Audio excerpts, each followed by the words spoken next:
But we do have black people that get on the radio every day in white-owned companies, white-owned stations with white-owned sponsors that play the role of hypersexualized, hypercriminalized male. I ask these advertisers, I say, I've got hundreds of songs a day that celebrate killing animals. Will you put them on your station? They said, no. I got hundreds of songs a day that talk about assaulting women and abusing kids. Would you put them on your station? They said, no. I said, I got hundreds of songs a day that talk about murdering blacks. Would you put them on your stations? They said, well, that depends.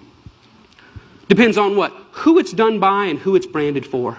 Because if we can get black folks to sing about it and we can brand it for our youngest black audiences, I think there's money to be made. I think there's American appetites to see these people that way.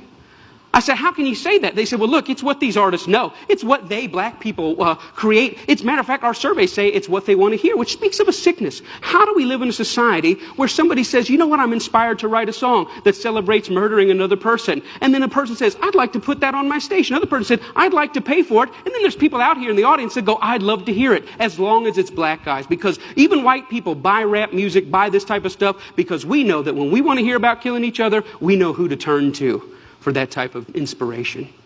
We call it our music. We say we own it. White people buy more rap than black people. Yeah, but we're very careful to turn it down at the stoplight when other black people are there. Why? Because we know we're just pretending. For them, it's more authentic and real. I always ask the companies, what about your name? What about your brand? What about your value? And the largest radio company in the world said this: it's okay that we only have drug dealers on our black youth stations. We only have murders on our black youth stations. We support black charities. We give out water at the Martin Luther King parade. I think we've got it covered. We've bought them off.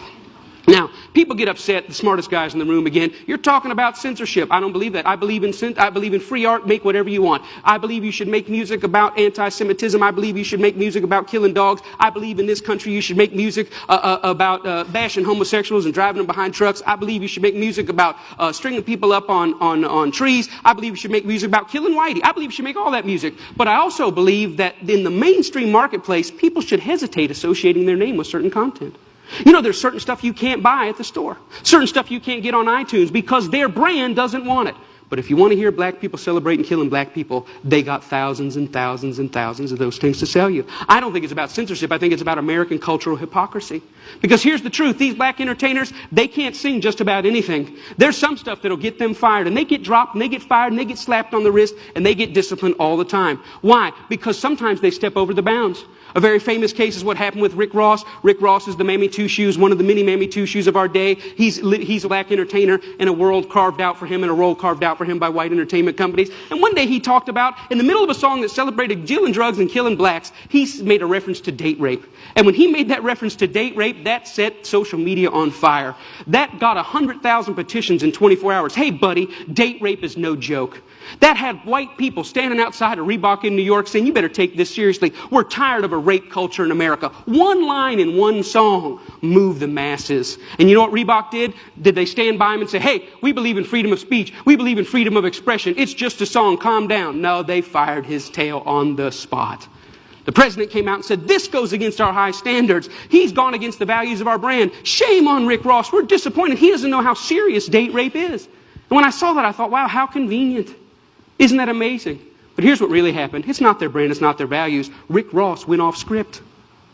He was hired to get black customers, and they think that black customers go with black bait. And in America, black bait is the hypercriminalized, hypersexualized portrayal of black people. And as long as he had sung about that, the stuff that got him hired, he still have a job at Reebok. But when he touched other sensitivities that affect us, he lost his job.